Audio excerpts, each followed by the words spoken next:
Halo sobatku, selamat datang di channel Sobat Movie. Tempatnya review film paling asik dan menarik buat sobatku semua. Yang baru gabung, silakan klik tombol subscribe ya dan nyalakan loncengnya. Supaya kalian tidak ketinggalan film-film seru yang Mimin upload. Oke, gak usah berlama-lama lagi. Langsung aja kita ke reviewnya. Gasken sob.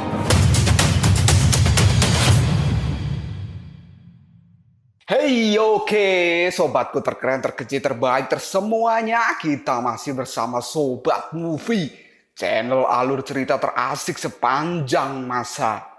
Oke, kita lanjut bahas chapter 11. Gak usah cacicot banyak bacot, kita langsung masuk aja ke pembahasan. Sun Wukong yang akan benar-benar menghancurkan bayangan dari Subaji dan juga dari Sabucing. Hal itu membuat Subaji ketakutan. Dia pun berteriak pada Sun Wukong, "Hei kakak, ini adalah saudaramu yang telah berjuang bersamamu. Apakah kamu benar-benar akan melakukan hal kejam ini pada kami?" Sun Wukong pun menjawab perkataan dari Subaji, "Aku tidak punya waktu untuk mempedulikan tentang apa yang kamu katakan. Aku saat ini harus melindungi seseorang yang masih hidup. Apakah kamu tidak tahu hal itu?" Setelah Sun Wukong berhasil menghancurkan bayangan dari Subaji, kali ini Sun Wukong pun menyasar bayangan dari Sabucing. Dan dengan sabetan yang keras menggunakan tongkat ruyinya, bayangan dari Sabucing pun hancur dalam sekejap mata. Kemudian Sun Wukong mengatakan, "Tapi jangan khawatir, kalian ini hanyalah bayangan dari orang yang mati. Dan kalian tidak akan bisa membuatku terlihat seperti orang yang idiot." Setelah Sun Wukong berhasil menghancurkan bayangan dari Subaji dan Sabucing, dirinya pun kali ini berdiri di atas batu. Kemudian Sun Wukong mengatakan, "Raja Tangan Delapan, kali ini aku berada di tempat ini tidak hanya untuk Jiu Quan Yi, tapi aku juga masih menginginkan seseorang dari dirimu." Sun Wukong pun lalu mengacungkan tongkatnya, seolah-olah dirinya menantang Raja Tangan Delapan untuk hadir di tempat ini dan bertarung dengan dirinya. Raja Tangan Delapan pun kembali menggunakan bayangannya dan dia pun tertawa. Bayangan-bayangan dari Raja Tangan Delapan ini kali ini berbentuk seekor kelelawar. Kemudian Raja Tangan Delapan mengatakan, "Kamu ingin menanyakan seseorang dari diriku? Itu tergantung pada kemampuanmu. Apakah sekarang kamu pusing? Dan apakah kamu tidak yakin? Jangan lupa Sun Wukong, bahwa bayanganmu saat ini berada di tanganku." Kelelawar-kelelawar dari Raja Tangan Delapan kali ini membentuk sebuah bayangan yang membuat Sun Wukong menjadi terkejut. Dan Sun Wukong berkata dalam hatinya, "Rasa penindasan yang kuat. Siapa sebenarnya yang datang?" Sambil melotot, Sun Wukong mengatakan, "Ternyata itu kamu." Dan kali ini bayangan dari Sun Wukong muncul di hadapannya. Bayangan itu pun berkata pada Sun Wukong, "Sebagai bayangan dari dirimu, aku telah berjuang berdampingan denganmu selama bertahun-tahun. Aku mungkin tidak sekuat kamu, tapi aku tidak memiliki kelemahan. Apakah kamu tahu itu, Sun Wukong? Dan kelemahan terbesarmu adalah kebaikan."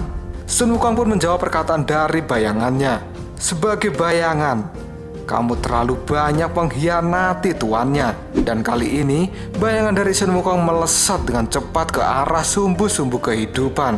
Kemudian bayangan itu berteriak pada Sun Wukong, "Apakah ini akan lebih buruk?" Sun Wukong yang tahu apa yang akan dilakukan oleh bayangannya itu, dia pun kini menyusulnya dan berteriak untuk berhenti. Karena ternyata bayangan dari Sun Wukong ini akan mematikan api di sumbu kehidupan Biksu Tong. Sambil akan meraih sumbu itu, bayangan dari Sun Wukong mengatakan, "Biarkan aku menjaga pria yang telah membuatmu menjadi baik hati, dan itu adalah Tang Sanjang. Aku akan membereskannya kali ini." Setelah berkata seperti itu, tangan dari bayangan Sun Wukong kali ini telah berhasil menyentuh sumbu kehidupan dari Biksu Tong. Hal ini membuat Sun Wukong menjadi panik karena hal buruk akan segera terjadi. Biksu Tong yang berada di alam manusia pun kali ini dirinya menjadi sekarat dan dia terjatuh di tubuh Bailang. Tapi mata dari Biksu Tong ini menyala dengan sangat terang.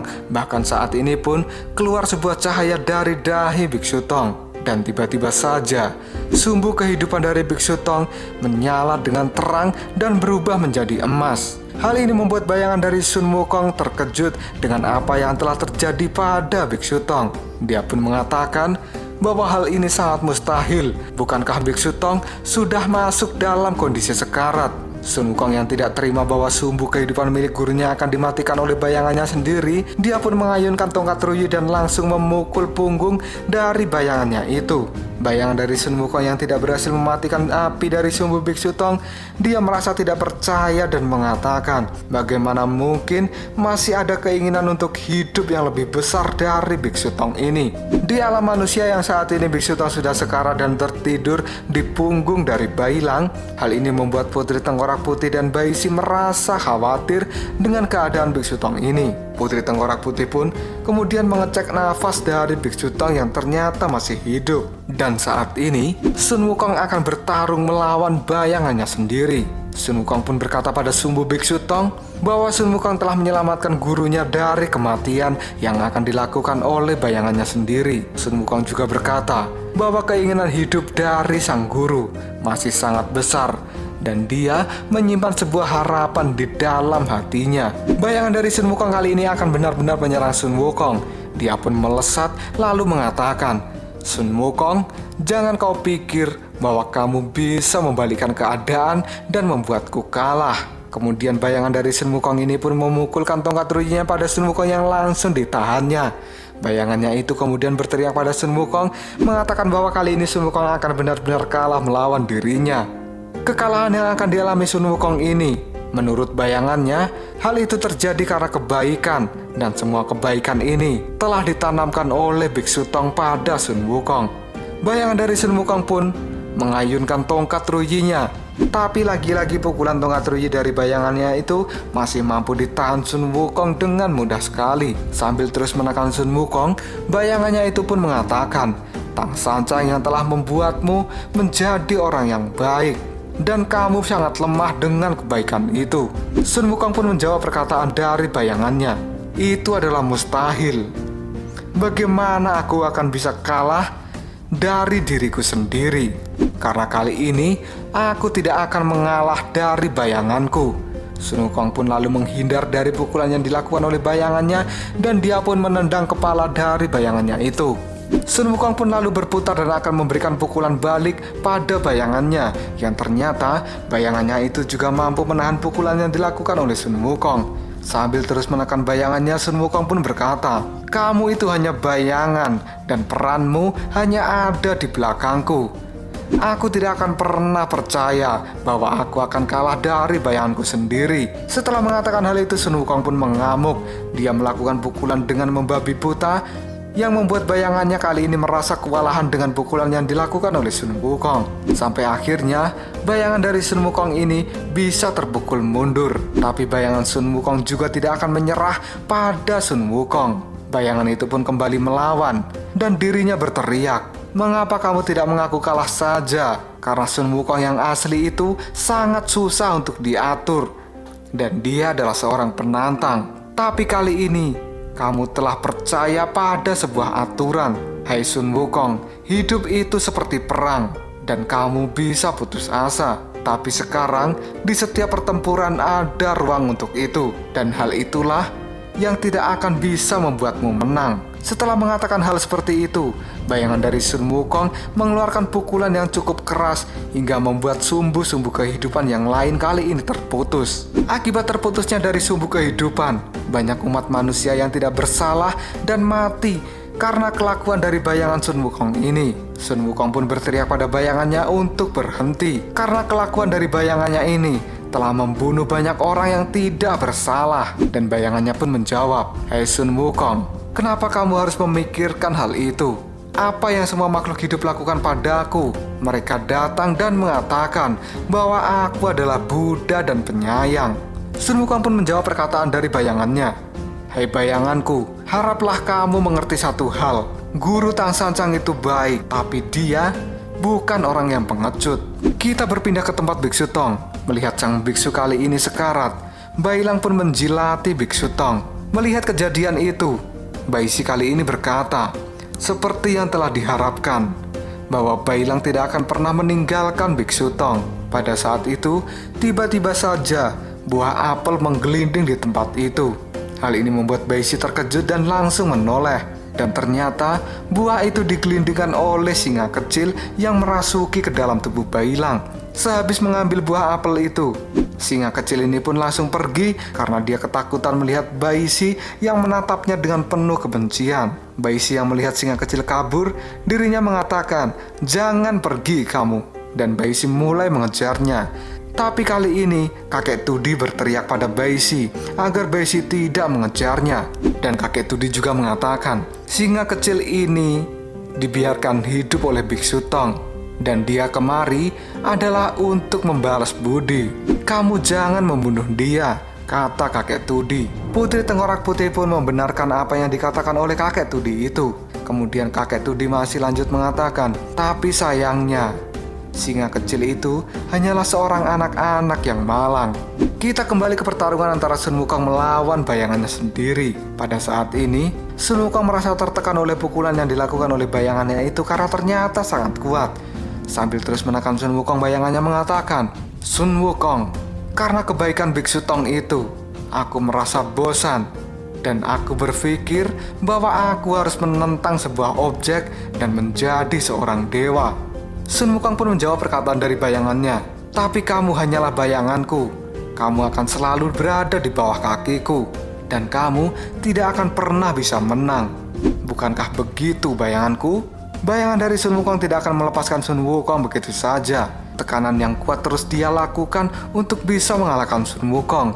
Sampai-sampai Sun Wukong pun terlempar dan menghancurkan banyak batu di tempat itu. Lalu Sun Wukong berkata pada bayangannya, kamu telah berada di belakangku dan telah berjuang berdampingan denganku selama bertahun-tahun. Tapi hari ini, aku akan membiarkanmu menjadi seorang tuan. Perkataan itu membuat bayangan dari Sun Wukong menjadi terkejut. Dia pun menjawab, apa yang kau katakan Sun Wukong? Sun Wukong pun kembali menjawabnya, kali ini biarkan aku berdiri di belakangmu dan aku akan melindungimu dengan seluruh kekuatanku. Lalu apakah yang akan terjadi selanjutnya? Kenapa Sun Wukong tiba-tiba ingin melindungi bayangannya sendiri? Sebenarnya apa yang telah direncanakan oleh Sun Wukong ini? Jika kalian penasaran, tunggu aja jawabannya di next video.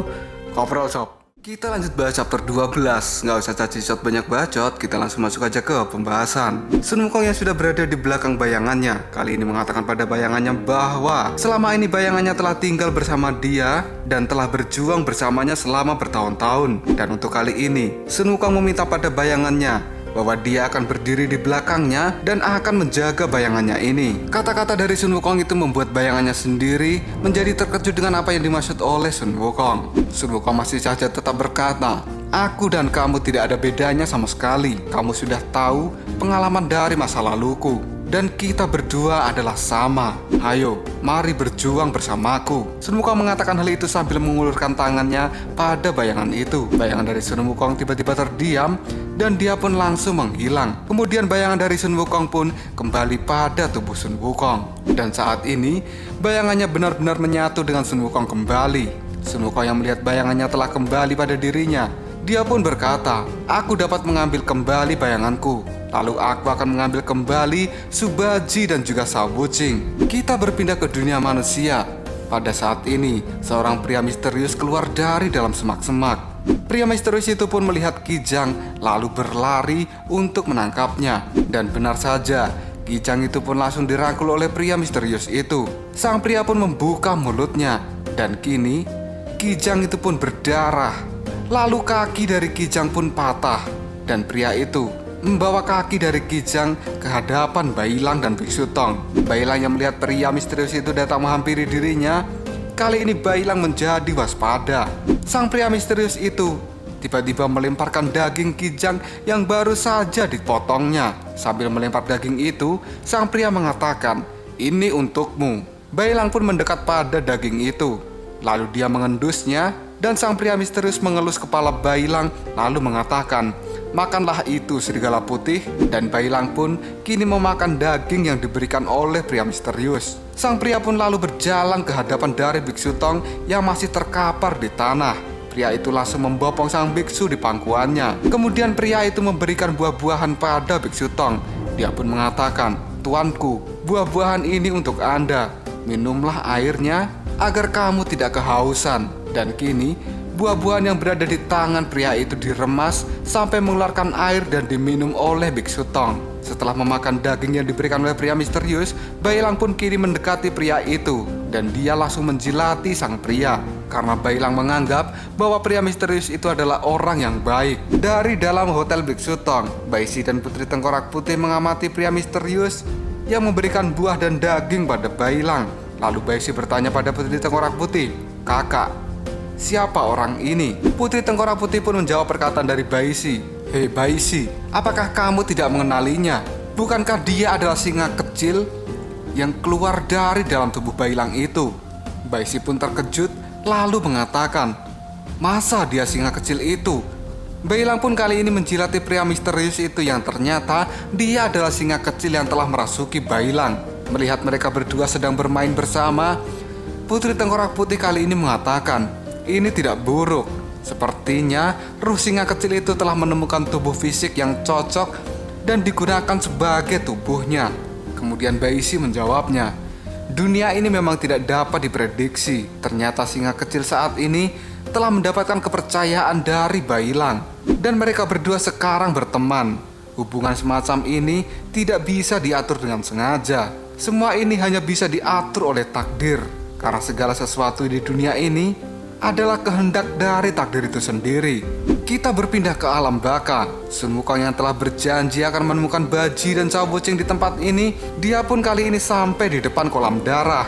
Dan di kolam darah itu terdapat 2 jiwa yang tersegel. Dan terlihatlah penjaga dari kolam darah sedang membangun sebuah tembok dari kolam itu. 2 jiwa yang berada di tengah-tengah kolam darah itu ternyata adalah jiwa dari Subaji dan juga Cao Wuching. Sun Wukong yang melihat 2 jiwa adiknya tersegel di tempat itu, dirinya tidak akan membiarkan Cao Wuching dan Subaji lama-lama berada di kolam darah. Sun Wukong pun lalu melompat dan dia akan mengambil jiwa dari Cao Wuching dan juga Subaji.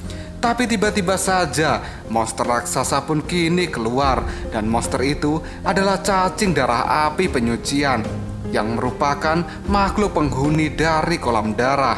Kali ini cacing itu pun membuka mulutnya dan siap memakan Sun Wukong. Tapi Sun Wukong menghalangi mulut dari cacing itu menggunakan tongkat ryinya. Kemudian Sun Wukong mengatakan, "Cacing darah yang sangat jelek, mulutmu sangat besar. Bukan hanya nafasmu saja yang sangat besar, tapi kekuatanmu aku juga merasakan begitu kuat." Cacing darah itu pun saat ini mendorong Sun Wukong dan benar-benar akan menggigitnya. Dan kini serangan yang dilakukan cacing darah pada Sun Wukong menghancurkan dinding dari kolam darah. Sampai-sampai 2 orang yang tadi membangun tembok kolam darah terpental akibat serangan yang dilakukan oleh cacing darah ini. Tapi Sun Wukong tidak akan membiarkan dirinya dimakan begitu saja oleh cacing darah. Penjaga kolam darah yang terjatuh dan menyentuh tanah, kali ini dia menjadi sebuah pohon. Dan dengan cepat, pohon itu pun tumbuh menjadi besar dan sangat berbahaya karena akar-akarnya bisa menangkap Sun Wukong kapan saja. Dan kali ini, Sun Wukong pun merasa dirinya sudah terjebak di antara pohon dan cacing darah yang berada di depannya sambil membuka mulut. Tapi Sun Wukong masih saja terus menghindar. Dan kini, tubuh dari Sun Wukong akan menyentuh tanah di dekat kolam darah itu. Dan ini sangat berbahaya. Tapi tiba-tiba saja, sebelum tubuh dari Sun Wukong menyentuh tanah dan berubah menjadi pohon, ada seseorang yang menyelamatkan Sun Wukong dari tempat itu, yang ternyata itu adalah Jiu Kuanyi. Sun Wukong yang mendapat pertolongan dari Jiu Kuanyi, dia langsung menyapanya, "Hei temanku Jiu Kuanyi, apakah itu dirimu?" Jiu Kuanyi pun menjawab perkataan dari Sun Wukong, "Hei Sun Wukong, itu adalah jiwa yang mati. Mereka masih memiliki keinginan yang belum terselesaikan, dan jiwa mereka telah terjebak dengan urusan dunia yang belum selesai. Jadi ketika aku datang ke neraka ini, aku pergi untuk mengurus mereka." Dan kini terlihatlah tanah di dekat kolam darah menumbuhkan pohon yang besar dan banyak, dan pohon-pohon itu berasal dari jiwa manusia. Sun Wukong pun lalu bertanya pada Jiu Kuanyi, "Lalu apa yang terjadi ketika mereka menjadi pohon?" Jiu Kuanyi yang menolong Sun Wukong sambil menghindar dari serangan dari cacing darah, Jiu Kuanyi pun menjelaskan, ketika mereka sudah melepaskan kerinduan pada dunia, maka suatu hari nanti mereka akan hanyut dan terbakar dalam perlahan. Sun Wukong, barusan kamu telah mengalami bahaya yang besar. Apabila kamu tadi menyentuh tanah, maka kamu akan berubah menjadi pohon itu. Dan kamu akan berada di tempat itu selama 100 tahun. Kamu hanya akan menjadi sebuah pohon tua di dekat kolam darah ini. Dengan pukulan telapak tangannya, Zhu Guanyi pun kali ini menghancurkan cacing darah yang akan menyerangnya. Lalu Zhu Guanyi berkata pada Sun Wukong, Sun Wukong, serahkan cacing ini padaku, dan kamu pergi untuk menyelamatkan adik-adikmu. Sun Wukong yang tidak menyia-nyiakan waktu, kali ini dia pun langsung terbang untuk mengambil jiwa dari Shao Wuqing dan juga Subaji. Pada saat Sun Wukong akan mendekati jiwa dari Shao Wuqing dan juga Subaji, ternyata di kolam darah itu masih banyak cacing darah yang siap menyerang mereka. Tapi Zhu Guanyi akan melindungi Sun Wukong dari belakang. Dua makhluk kecil yang berwarna biru dan merah. Saat ini mereka melapor pada tuannya. Dan ternyata mereka melapor pada Raja Bang Luo dan Raja Tangan Delapan. Raja Kuil Putih Yasa yang melihat makhluk kecil itu datang pada mereka, dia pun mengatakan, sepertinya kita telah ketahuan. Kemudian Raja Bang Luo juga berkata, aku telah mengejarnya begitu lama. Orang ini ternyata telah bersembunyi dengan baik. Dan Raja Tangan Delapan juga menjawabnya, Zhu Guanyi, akhirnya kamu muncul juga. Kita harus berterima kasih pada Raja Kera karena telah membuat Zhu Guanyi keluar dari persembunyiannya.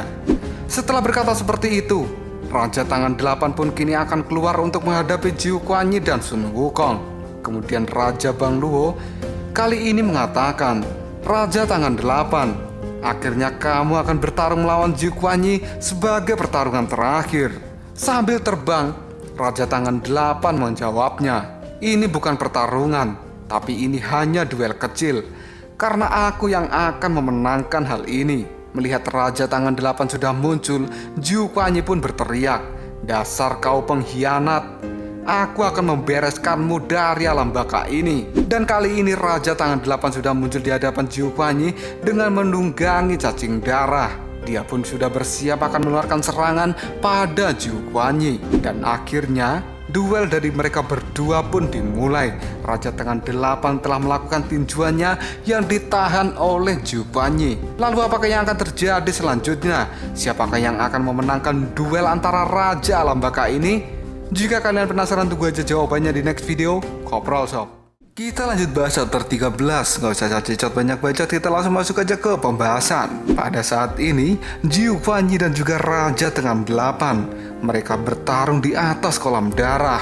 Kemudian Sun Wukong akan berusaha untuk mengambil jiwa dari Subaji dan Shao Wuqing yang tersegel di dalam sel darah. Tapi lagi-lagi sesuatu mengejutkan terjadi karena ternyata segel sel darah itu dapat bergerak dan kali ini membawa Shao Wuqing dan juga Subaji menghindar dari Sun Wukong. Tapi Sun Wukong tidak akan menyerah. Dia pun tetap mengejarnya. Sambil berteriak, Sun Wukong akan mengambil kembali jiwa Shao Wuqing dan Subaji. Dan akhirnya Sun Wukong pun kali ini dapat menangkap segel sel darah yang membawa kabur jiwa Subaji dan Shao Wuqing. Tapi kejutan lain datang dari segel sel darah. Karena pada saat ini Sun Wukong tidak bisa mengambil kembali jiwa Shao Wuqing yang ada di dalamnya. Sun Wukong juga merasakan bahwa segel sel darah itu menyerap kekuatannya dan itu seperti lumpur yang terus menyedot. Sun Wukong lalu berkata, aku tidak heran jika jiwa dari Shao Wuqing dan Subaji tidak bisa lepas dari segel sel darah ini, karena ternyata kekuatan mereka telah tersedot oleh segel ini. Duel pukulan antara Zhu Guanyi dan Raja Tangan Delapan, hal ini seri karena mereka berdua sama-sama terpental. Dan saat ini Zhu Guanyi yang akan terjatuh di kolam darah, dia langsung dikepung oleh cacing darah. Zhu Guanyi pun langsung berkata pada cacing darah itu, kalian ingin memakanku? Itu tidak akan terjadi dengan mudah. Zhu Guanyi pun melompat dan dia membuat cacing darah yang mengepungnya kali ini bertabrakan. Zhu Guanyi yang kali ini berada di atas cacing darah, dia pun melakukan pukulan keras pada cacing darah itu. Dan Zhu Guanyi pun berkata, pengkhianat, kamu jangan bersembunyi. Karena ternyata pada saat ini Raja Tangan Delapan dirinya telah bersembunyi di dalam cacing darah. Akibat pukulan yang dilakukan oleh Zhu Guanyi, Raja Tangan Delapan pun mengeluarkan tangannya dan membalas pukulan dari Zhu Guanyi itu. Tapi pukulan yang akan dilakukan oleh Raja Tangan Delapan dapat dihindari oleh Zhu Guanyi. Dan saat ini Raja Tangan Delapan berkata pada Zhu Guanyi, "Aku akan kembali menantangmu dan aku telah datang ke tempat ini." Raja Tangan Delapan kali ini melakukan pukulan dengan cengkraman tangan yang langsung ditahan oleh Zhu Guanyi. Akibat pukulan yang dilakukan oleh Raja Tangan Delapan, hal ini membuat Zhu Guanyi terjatuh di kolam darah. Dan kali ini para cacing darah itu telah mengepung Zhu Guanyi dan bersiap untuk memakannya. Tapi lagi-lagi Zhu Guanyi masih berusaha dengan keras dan melakukan pukulan dengan tangan cahaya biru.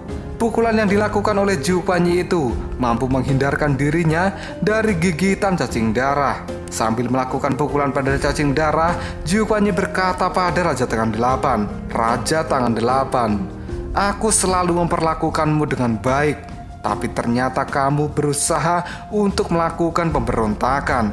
Sambil akan menyerang Zhu Guanyi, Raja Tangan Delapan pun menjawab perkataannya itu, "Zhu Guanyi, kamu salah karena aku tidak pernah berubah." Dan kali ini Raja Tangan Delapan melakukan pukulan keras dengan dua tangan. Akibat pukulan itu, Zhu Guanyi kali ini terjatuh dan masuk di dalam kolam darah. Setelah memukul Zhu Guanyi, Raja Tangan Delapan berkata, "Sejak hari pertama, aku telah memiliki satu tujuan." Zhu Guanyi pun berkata pada Raja Tangan Delapan, "Pada hari itu, ada laba-laba setan yang berani menyerangku. Dan pada saat itu juga, kamu datang untuk menyelamatkanku. Sejak pertolonganmu itu, secara pribadi, aku ingin berteman dengan dirimu."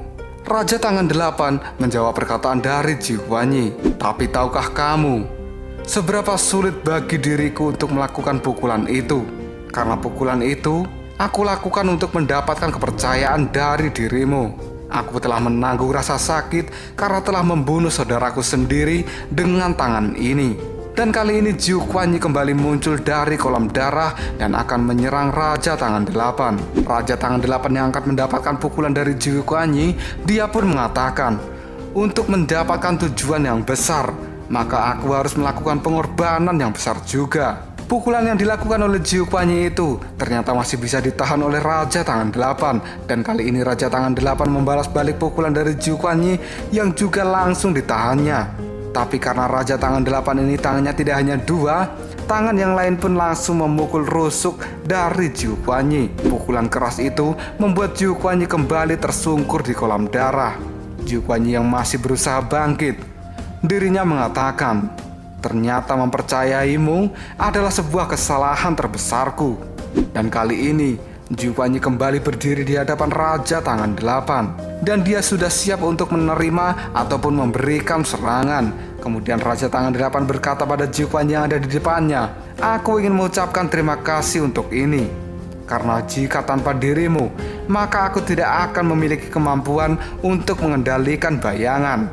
Akibat kekuatan pengendalian bayangan itu, aku pun berhasil mengendalikan seluruh alam baka."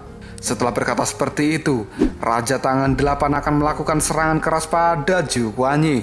Tapi lagi-lagi, Zhu Guanyi menahan serangan dari Raja Tangan Delapan yang menyebabkan sebuah tekanan energi besar di tempat itu. Sambil terus menekan Zhu Guanyi, Raja Tangan Delapan mengatakan, "Cepat akui kekalahanmu." Karena pada saat ini, Zhu Guanyi pun terdorong cukup jauh dari tempat itu. Raja Tangan Delapan tidak sedikit pun mengendorkan serangannya. Dia pun juga mengatakan, "Aku tidak akan benar-benar berterima kasih padamu. Karena dari awal sampai akhir, aku hanya memiliki satu tujuan." Raja Tangan Delapan dengan sangat brutalnya kali ini menyerang Zhu Guanyi yang membuat Zhu Guanyi tidak berdaya. Kita flashback sebentar. Pada saat itu, Raja Tangan Delapan menemukan sebuah lorong yang ternyata itu adalah lorong tersembunyi di bagian terdalam alam baka ini. Karena ternyata lorong itu adalah lorong rahasia yang terhubung dengan dunia lain. Dari lorong rahasia itu muncullah seseorang yang langsung dipanggil kakak oleh Raja Tangan Delapan. Dan ternyata itu adalah Raja Kuil Putih Yasha yang datang untuk menemuinya. Kita kembali ke pertarungan saat ini. Akibat serangan yang dilakukan oleh Raja Tangan Delapan, Ji Kuan Yi pun terpental cukup jauh dari Raja Tangan Delapan. Dan saat ini, Raja Tangan Delapan akan menghancurkan dinding kolam darah. Ji Kuan Yi pun berteriak pada Raja Tangan Delapan, "Apakah kamu gila telah melakukan hal ini?" Tapi pukulan keras tetap saja dilakukan oleh Raja Tangan Delapan. Kemudian Ji Kuan Yi melesat dan menggunakan pukulan tangan birunya untuk mencegah Raja Tangan Delapan menghancurkan dinding itu.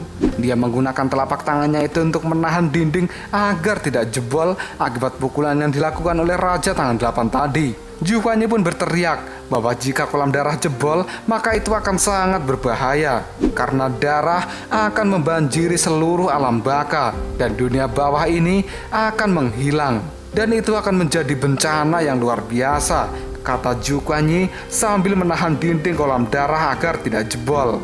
Raja Tangan Delapan yang berada di belakang Ji Kuan Yi, dia mengatakan, "Kamu bahkan tidak memiliki kemampuan untuk membakar batu giok. Dan hanya untuk ini, kamu dikalahkan olehku." Ji Kuan Yi pun dengan kemampuannya, dia berusaha untuk memperbaiki dinding kolam darah agar tidak jebol. Dan perlahan, dinding itu pun kembali seperti semula. Setelah dinding kolam darah tidak jadi jebol, Ji Kuan Yi melirik pada Raja Tangan Delapan dan berkata dalam hatinya, "Aku tidak akan bisa menahannya untuk waktu yang lama. Dan sekarang, orang ini bergerak untuk terus menyerangku. Aku tidak akan pernah memiliki kekuatan untuk melawan." Raja Bang Luo dan juga Raja Kulit Putih Yasa yang masih berada di tempat persembunyian kali ini berkata bahwa situasinya telah dikuasai oleh Raja Tangan Delapan. Kemudian Raja Kulit Putih Yasa menjawab perkataan dari Raja Bang Luo, "Kamu jangan terlalu meremehkan karena masih ada satu masalah, dan itu adalah si monyet Sun Wukong." Dan pada saat ini Sun Wukong masih berusaha keras untuk menyelamatkan jiwa Subaji dan Cao Wuqing dari segel sel darah. Sun Wukong pun lalu berteriak dan dia berubah menjadi monyet raksasa yang langsung menggenggam segel sel darah yang di dalamnya ada jiwa Cao Wuqing dan juga Subaji. Sun Wukong pun lalu berteriak bahwa dia akan menghancurkan segel itu. Dan dengan kemarahannya, Sun Wukong pun meremas segel sel darah itu sampai hancur, dan darah pun muncrat dari segel itu. Lalu apakah yang akan terjadi selanjutnya dengan rusaknya segel sel darah yang telah dihancurkan oleh Sun Wukong ini? Apakah itu akan menyebabkan bahaya untuk jiwa dari Subaji dan Cao Wuqing? Jika kalian penasaran, tunggu aja jawabannya di next video. Kopral Sob. Kita lanjut bahas chapter 14, nggak usah cacicot banyak bacot. Kita langsung masuk aja ke pembahasan. Sun Wukong yang sudah berhasil menghancurkan segel sel darah. Kali ini Cao Wuqing dan juga Subaji keluar dari segel itu. Mereka pun terkejut karena ternyata belum mati.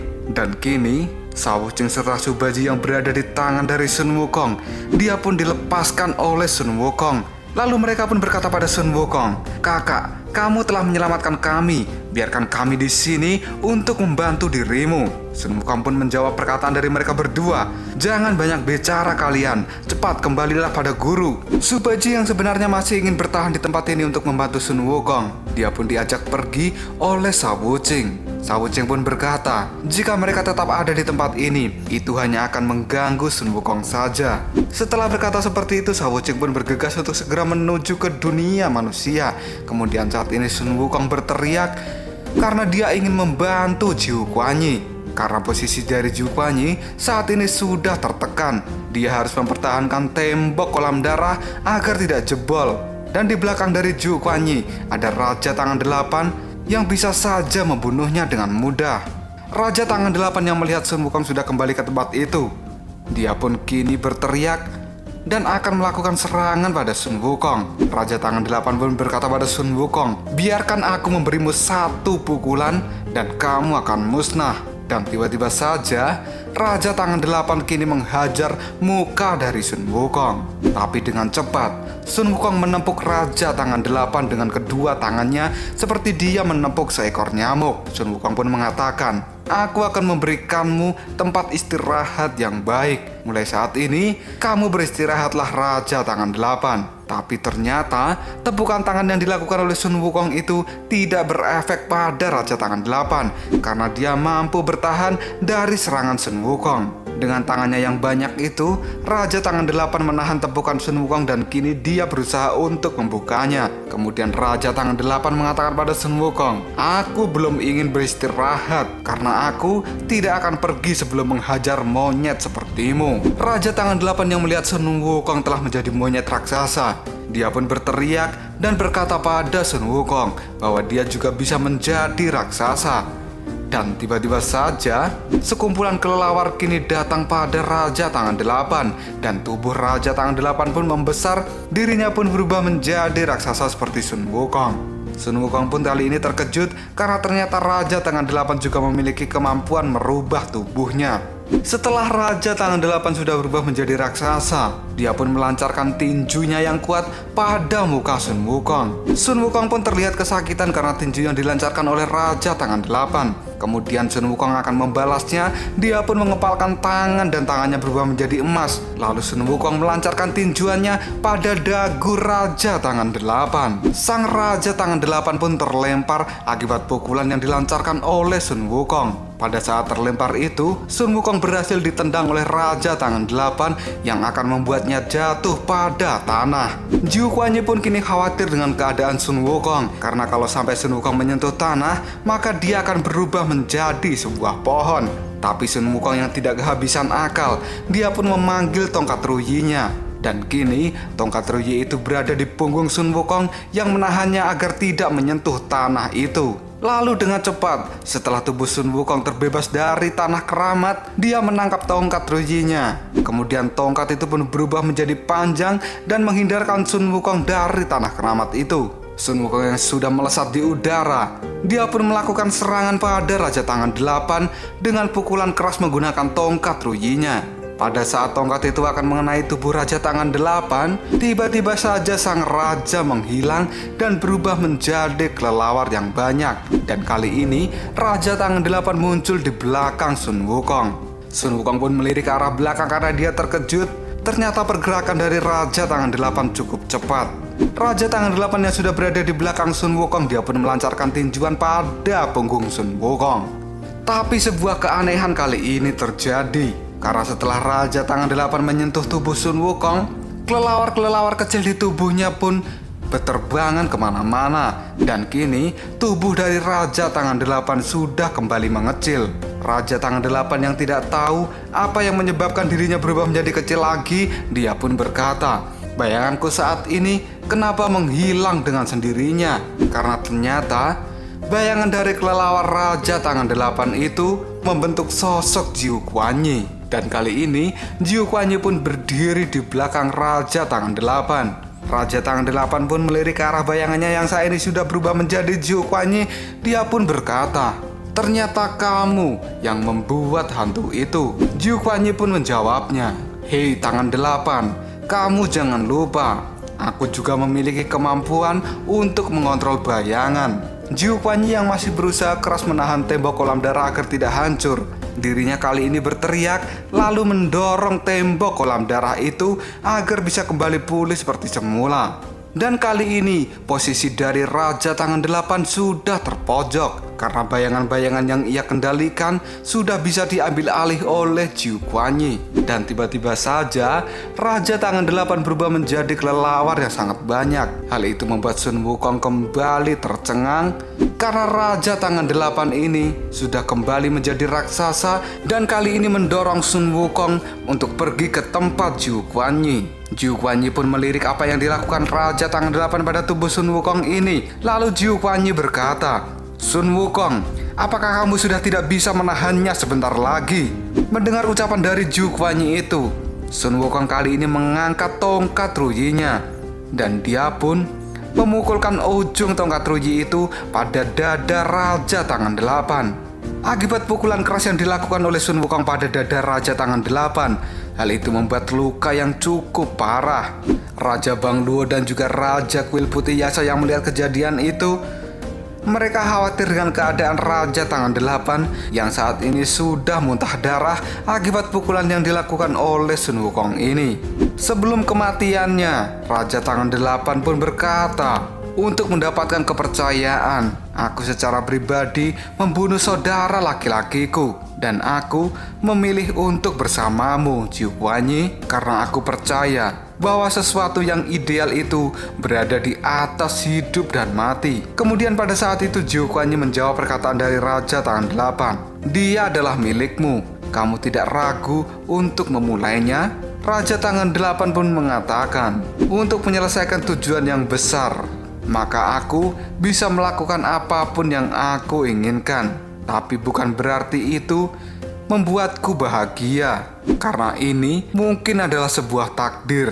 Takdir inilah yang menentukan peranku untuk mendapat tanggung jawab atas diriku dan saudaraku. Sebelum terjadinya kejadian pembunuhan itu, saudara dari Raja Tangan Delapan mengatakan, saudaraku, sepertinya kamu kurang beruntung karena takdir sudah ditentukan dan aku bertanggung jawab untuk menyerang Jiu Kuanyi. Dan mulai sekarang, kamu akan dibebani sebagai seorang pembunuh dan disiksa. Terima kasih atas kerjasamamu selama ini. Raja Tangan Delapan pun mengatakan pada saudaranya, baiklah kakak, mulai besok aku akan menjadi seorang yang lebih tangguh dan aku akan memikul tanggung jawab untuk memberontak pada Jiu Kuanyi. Kita kembali ke pertarungan saat ini. Pukulan keras yang dilakukan oleh Sun Wukong itu benar-benar membuat Raja Tangan Delapan tidak berdaya. Melihat Raja Tangan Delapan yang akan mati akibat Sun Wukong, Raja Bang Luo pun mengatakan, saudaraku, kamu tidak usah khawatir. Dan Raja Kuil Putih Yasa juga berkata, sisanya akan kami teruskan. Karena untuk mencapai sebuah tujuan yang besar harus ada sebuah pengorbanan. Tubuh dari Raja Tangan Delapan kali ini benar-benar hancur dan menjadi sekumpulan kelelawar yang banyak. Kelelawar-kelelawar dari Raja Tangan Delapan masih terus menyerang Sun Wukong. Sampai-sampai Sun Wukong kewalahan menghadapi keroyokan dari kelelawar-kelelawar itu. Raja Tangan Delapan yang sudah berbentuk kelelawar yang sangat banyak, dia pun mengatakan, kehidupanmu sendiri dan kehidupan teman-temanmu, kalian semua tidaklah penting bagi diriku. Dalam menghadapi kematian ini, aku tidak merasa nyaman sama sekali. Tapi bagi mereka yang tetap hidup, itu adalah sebuah tanggung jawab yang lebih besar. Karena sebuah pengorbanan itu sangat berharga. Setelah mengatakan hal itu, tubuh dari Raja Tangan Delapan benar-benar lenyap. Raja Bang Luo dan Raja Kuil Putih Yasa mendengar ucapan dari Raja Tangan Delapan, mereka berdua menjawabnya, kamu tidak perlu khawatir. Akibat banyaknya kelelawar dari Raja Tangan Delapan yang terus mendorong tubuh Sun Wukong, kali ini Sun Wukong terjatuh dan dirinya menabrak tembok kolam darah. Lalu apakah yang akan terjadi selanjutnya? Apakah tembok kolam darah ini akan hancur akibat tabrakan tubuh raksasa dari Sun Wukong ini?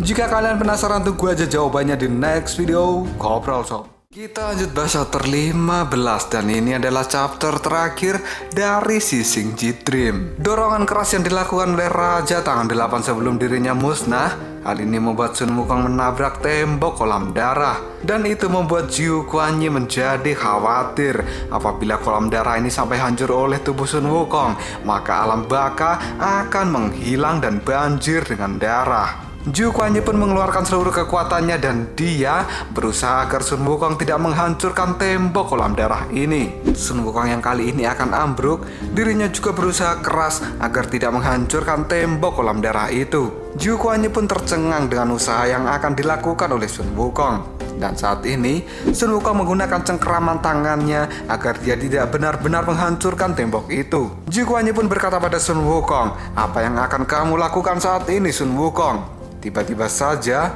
Sun Wukong mengeluarkan tongkat ruyinya. Dia pun menaruh tongkat ruyi itu di depan wajahnya. Tongkat ruyi dari Sun Wukong itu menembus tanah dan langit alam baka. Sun Wukong pun berpegangan pada tongkat ruyi itu. Dan akhirnya, Sun Wukong tidak jadi ambruk menghancurkan tembok kolam darah. Jiu Kuanyi pun mengatakan bahwa Sun Wukong sangat jenius. Dan kini Sun Wukong hanya bisa diam dan menempel di tembok kolam darah. Karena jika dia bergerak, maka tembok kolam darah itu pasti akan hancur.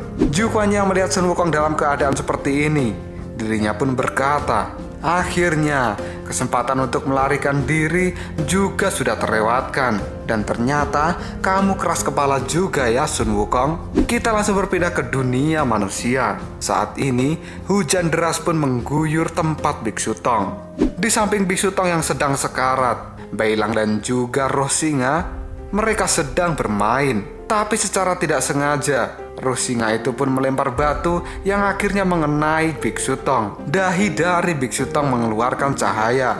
Kemudian muncullah roh batu di dalam pikiran Biksu Tong yang langsung mengatakan, Tang Sancang, mau berapa lama lagi kamu seperti ini? Tidakkah kamu memiliki keinginan untuk kembali sadar? Dalam keadaan mata terpejam di dalam pikirannya, Biksu Tong menjawab perkataan dari roh batu itu.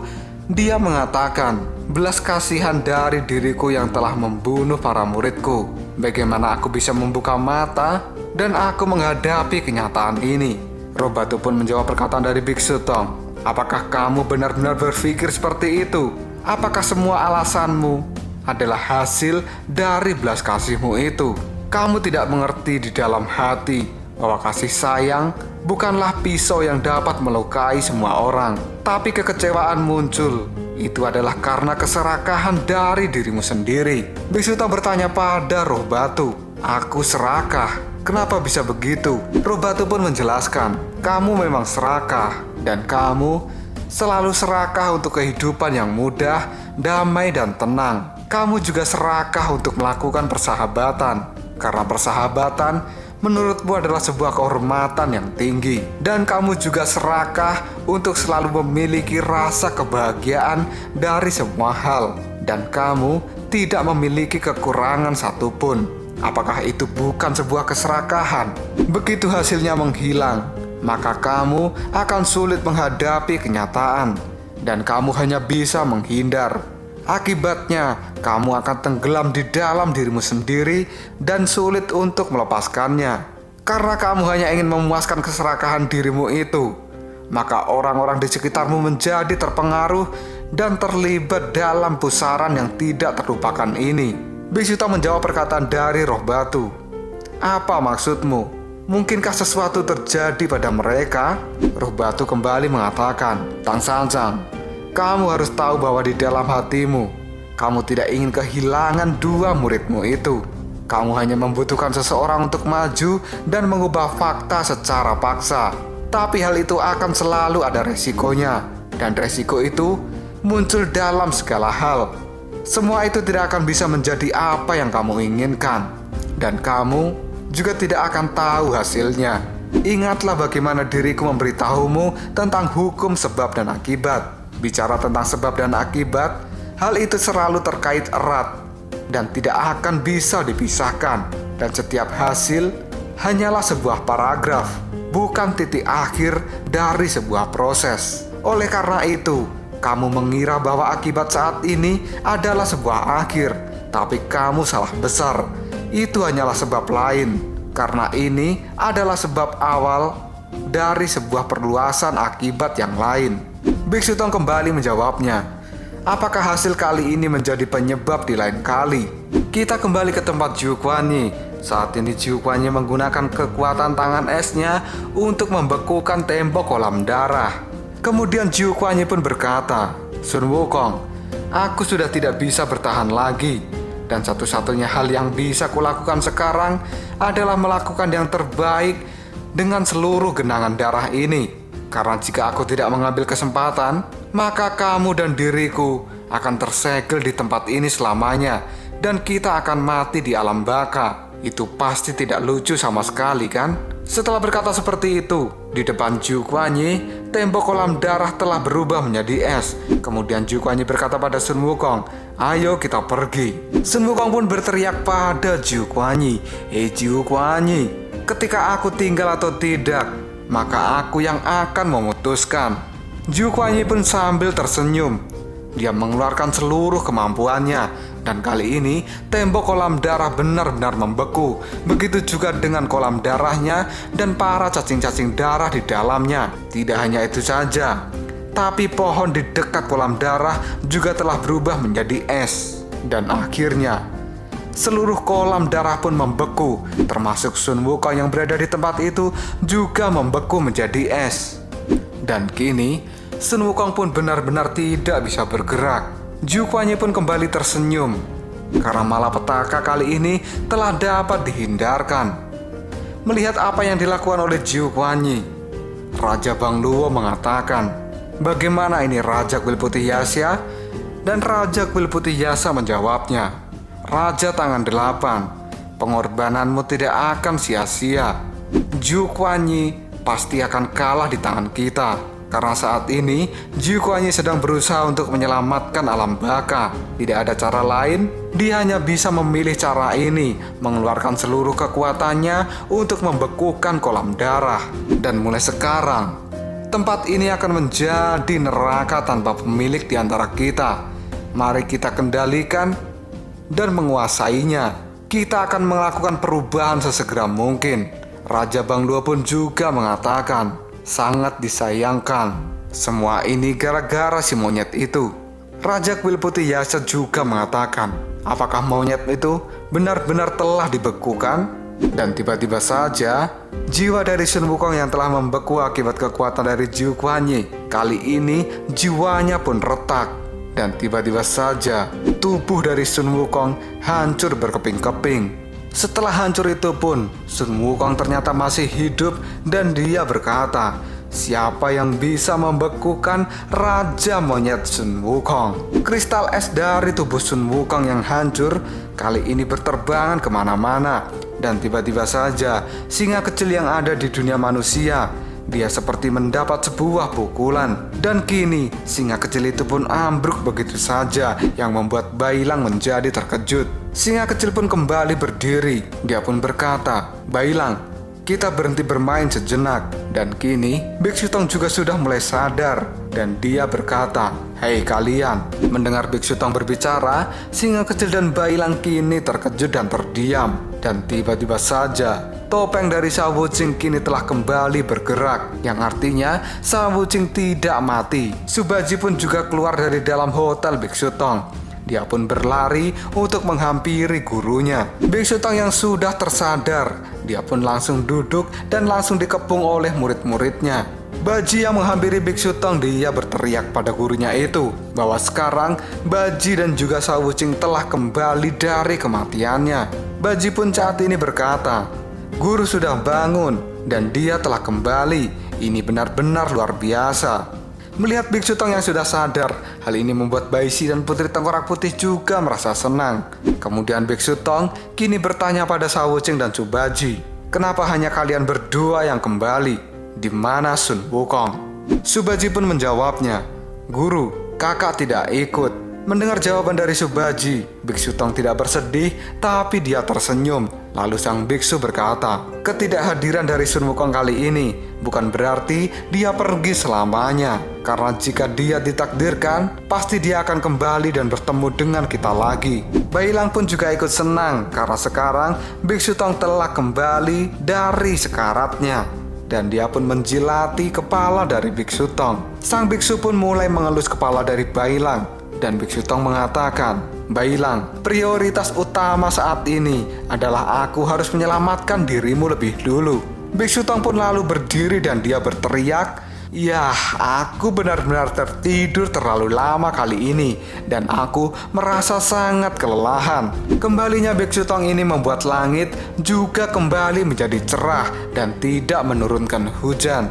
Biksu Tong lalu mengatakan bahwa ini adalah saatnya untuk bangun. Dan dia harus berjalan dan berjuang kembali. Dan cerita pun tamat.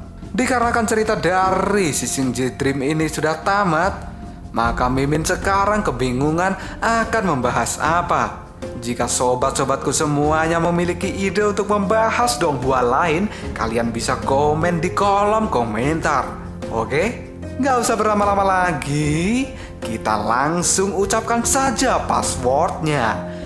1, 2, 3, Koprol Shop. Tetap stay di channel Sobat Movie dan jangan lupa klik subscribe, like, dan share ke teman-temanmu agar channel ini dapat berkembang dan menghibur kalian semua. See you next tomorrow. Bye-bye.